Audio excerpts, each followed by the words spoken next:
Kahit anong gawin nila, guys. Na, alam mo, sa totoo lang, kapag binigyan nila ng chance na ang anak ko magsalita, kung anong klaseng nanay ako, lalo na kapag international na ang nakikinig, promise guys, malalaman nyo kung anong klaseng nanay ako. Hindi nabuboard ang anak ko sa akin. Bakit? Dahil ako yung tipong nanay na nakikipaghabulan sa anak, nakikipagkulitan at kung ano-anong ginagawa. Yes, that's me. Alam mo nung bata si Ade kung bakit hindi ko alam kung paano ako makipag-communicate sa anak ko? Dahil dyan sa mga umaaligid-aligid na wala nang ginawa, kundi siraan kami ng anak ko. Alam mo yung nanay mo, ganito, ganyan. Yung nanay ni Jeanine, ganyan, ganyan. Oh, yes. Istorbo kayo sa amin ng anak ko ng maraming taon. Dahil sa totoo lang, ang anak ko, malinis yan sa katawan niya. Kaya yan, nakikita ko hindi siya naliligo, paliguin nyo. Dahil inalagaan nyo yung anak ko, dapat paliguin nyo yan. At huwag nyo kinakamera sa kaano yan ha, CR. Ayoko nang ina-abuse ang anak ko at pinapakita ang katawan kung kani-kanino. Dahil pag nagkataon yun, promise. Promise, promise. Tandaan nyo yung anak ko, malinis yan. Malinis yan sa katawan niya nung nasa akin. Pinapaliguan ko yan. Pinapaligo ko, yes. Ngayon, 13 years old na siya, magpo-14 years old soon, sa December. Kailangan ng anak ko ay malinis siya sa katawan niya.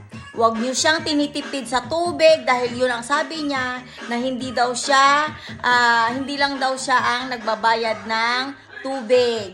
Huwag niyo tinitipid lang anak ko sa tubig. Kinuha niyo yan dito sa bahay, pues ibigay niyo ang kailangan niya. Lalo na sa paglinis ng katawan niya dahil nung nag-meeting kayo, kung naalala nyo, kailangan pag pumunta sa school, kailangan malinis ang bata, malinis ang suot. I know kung paano nyo inaatake ang anak ko. At wala akong pakialam sa mga estelo nyong lo. Bakit? Dahil yung ginagawa nyo sa anak ko ay hindi na nakakatuwa. Yung anak ko, nung kinuha nyo ba dito yan, gusgusin ba yan? Yung buhok niya kanina may mga puti-puti, yes. Bakit? Dahil alam ko ilang days na siyang hindi naliligo. Tama? Tama ba, Eva? Yes, Eva. My daughter is there in your house. You have a responsibility to my daughter. Iniingatan ko ang anak ko, utang na loob. Iningatan ko ng maraming taon.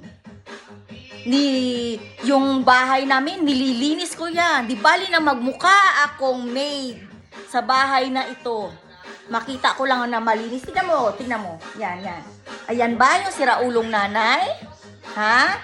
Ayan yung siraulong nanay na hindi marunong maglinis ng kapaligiran. Malinis ang sahig namin. At kapag may dumi, si Mons ang madalas nagdudumi. Hindi ako. Hindi si Jeanine. Pero I need to be sure na lahat ay malinis. Paliguin nyo ang anak ko. Bakit? Kailangan niya magkaroon ng fresh sa katawan. Inuubo siya. Kailangan niya ng gamot. Yes. At ayoko na Ha? Nagkataon lang ba inuubo ang anak ko? Inuubo ko rin kayo?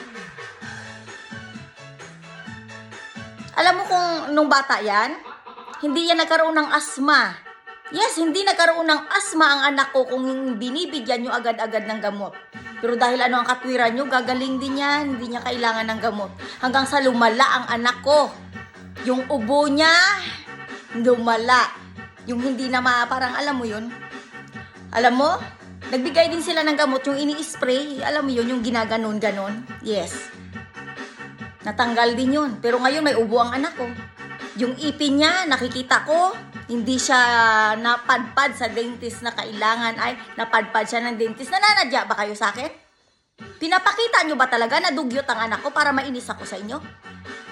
Alam nyo, kung hindi nyo kayang alagaan ang anak ko, aba, bigyan nyo kami ng chance para makauwi sa Pilipinas kasama ang anak ko.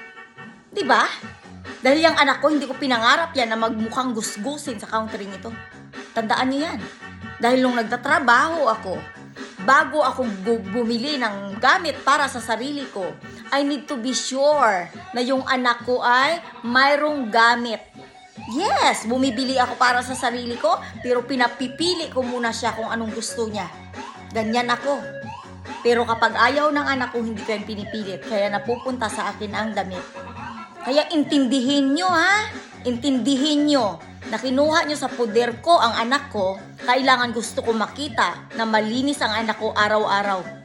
Ayaw ko magmukhang gusgusin ang anak ko. Dahil sabihin nyo na tama yung sinabi niya kanina. Hindi siya ang nagbabayad ng tubig, kaya kailangan niyang makisama sa inyo. Aba, ang anak ko, yung buhok niya nadikit-dikit na eh.